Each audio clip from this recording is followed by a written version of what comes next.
Good day, dear children. Welcome to the class.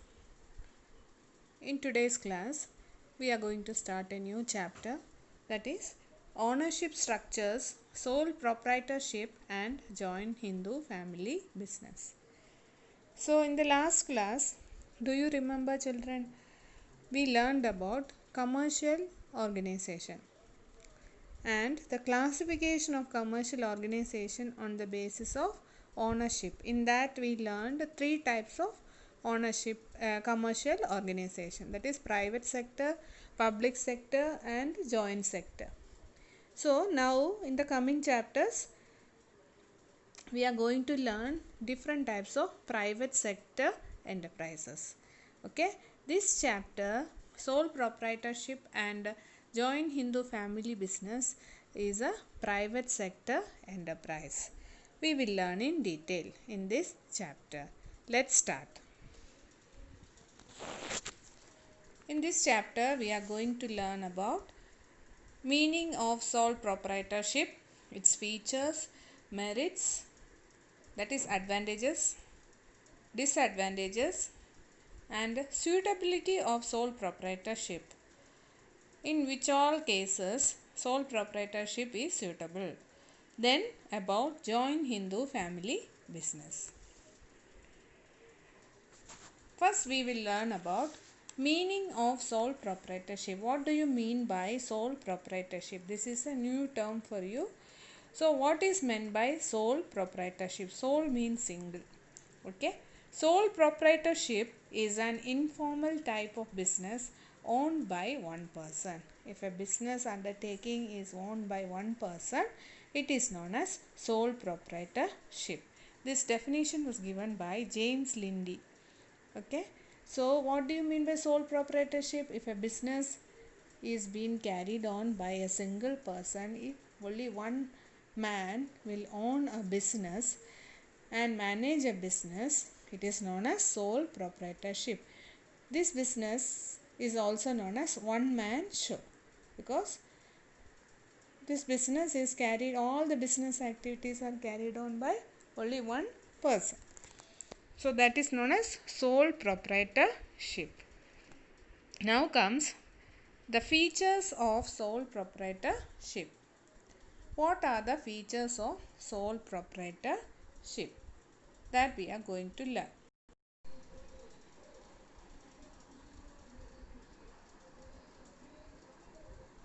Now we are going to learn the features of sole proprietorship. First one is single ownership. A single owner is running a business. There is no partner in a sole proprietorship. The individual supplies the total capital from his wealth from borrowed funds. So if he need to own a business, he have to bring the capital. The sole proprietor have to bring the capital to the business. No other will share the capital. Then no sharing of profit or loss. If he is bringing the capital to the business, he alone is bringing capital to the business, he is having the right to share, to take out the profit or loss which happens while running the business. Okay, he should not share his profit or loss to anyone. Next is one man capital. He is the only person who is bringing capital to the business, that is one man's capital. Next is unlimited liability. While running a business, I told you before itself that there might occur some uncertainties, isn't it? So business might have to face some risk. So he is the only person who have to pay off the debts or loss which occur while running a business. For that, paying of the debts, he must sell his, if he don't have the wealth with him, money with him, he has to sell his personal property and pay off the debts. That is unlimited liability. Then less legal formalities. Unless in certain cases there is no legal formalities required to start a business, in the case of sole proprietorship. Okay, these are the features of sole proprietorship. Next is Merits of sole proprietorship.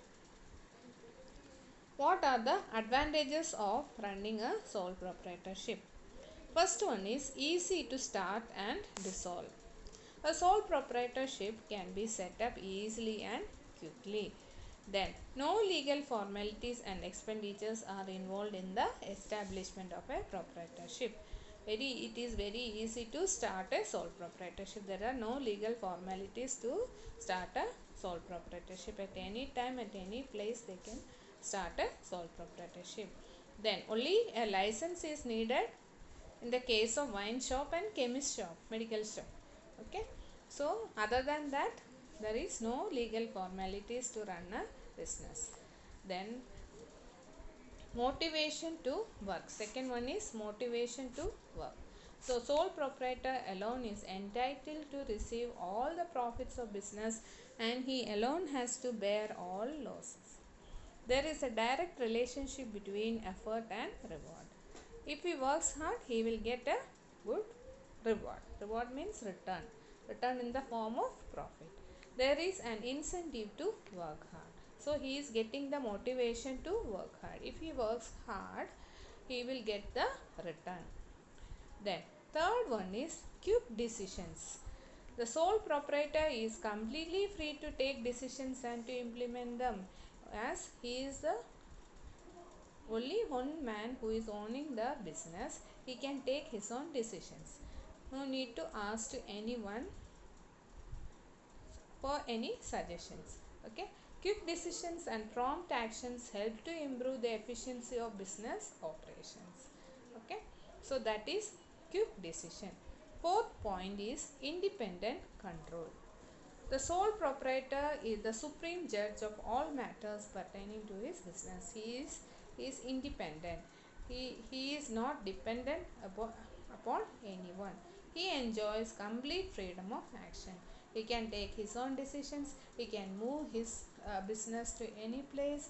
Then if he wants to stop the business at that time, he can stop. He can dissolve the business. All the authority is under only one man.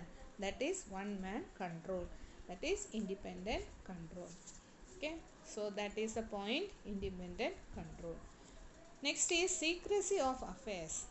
The sole trader is not required to publish his accounts. He is not expected to share his secrets with others. As he is the single man, he is running his own business. It is not necessary that he should share his accounts, how much profit I got, how much capital I am investing in the business, what all things I am doing, from where I am getting the things, from where I am getting the profit. These all things he should not disclose with anyone. He can keep the secrets with him. That is secrecy of affairs. Next is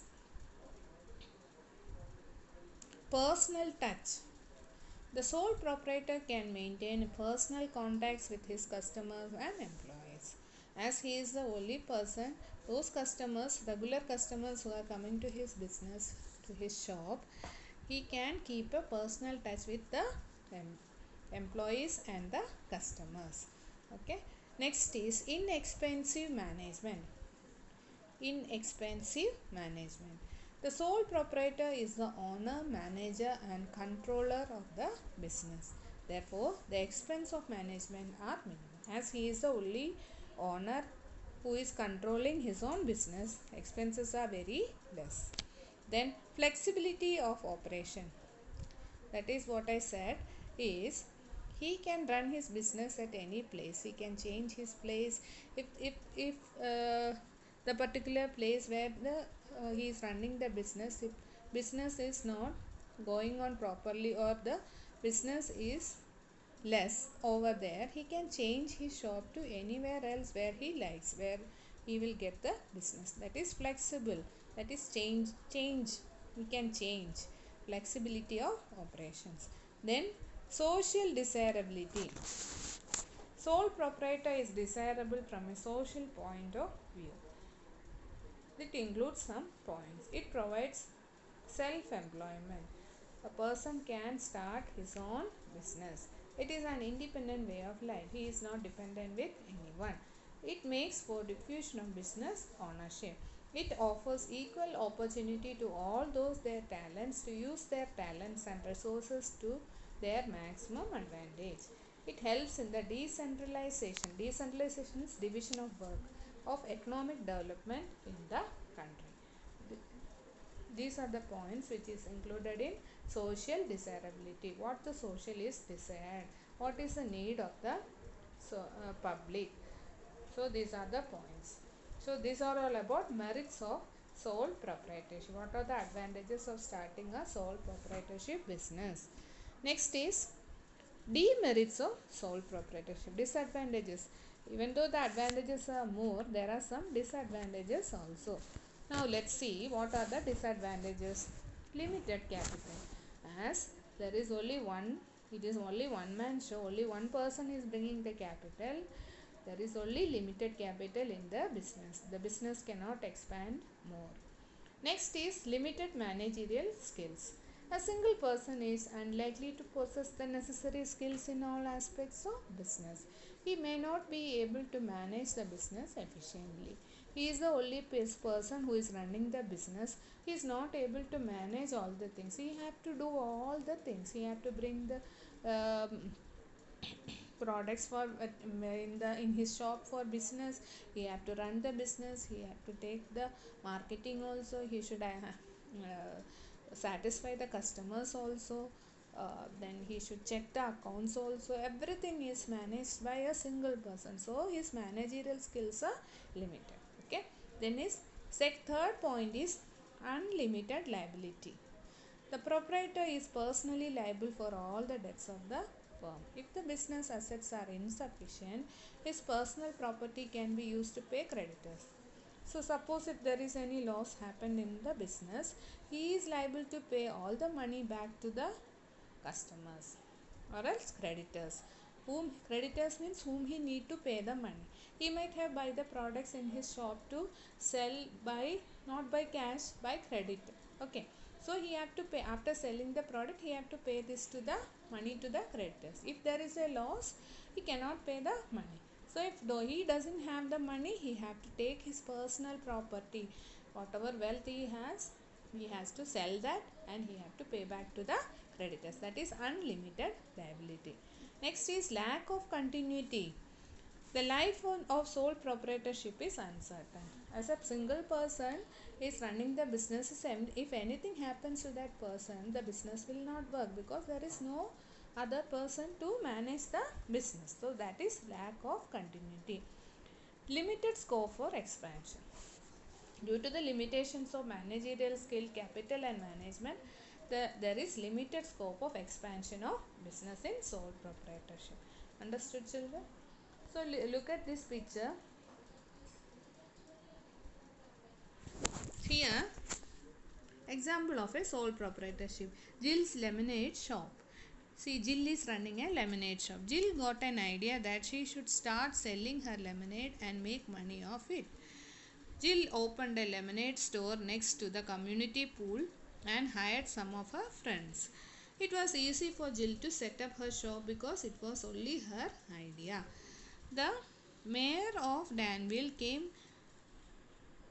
by to take some of Jill's money so that streets can be built. One day the lemonade shop caught on fire. See, an uncertainty happened. Now who have to bear the risk? This Jill have to bear the risk. So that is what is shown in this picture. So that is unlimited liability. Understood, children? So these are the limitations, advantages, disadvantages of a sole proprietorship. So in today's class we learned about what do you mean by sole proprietorship, its definition, then its characteristics, then merits of advantages and disadvantages of a sole proprietorship. We will continue in the next class. Thank you.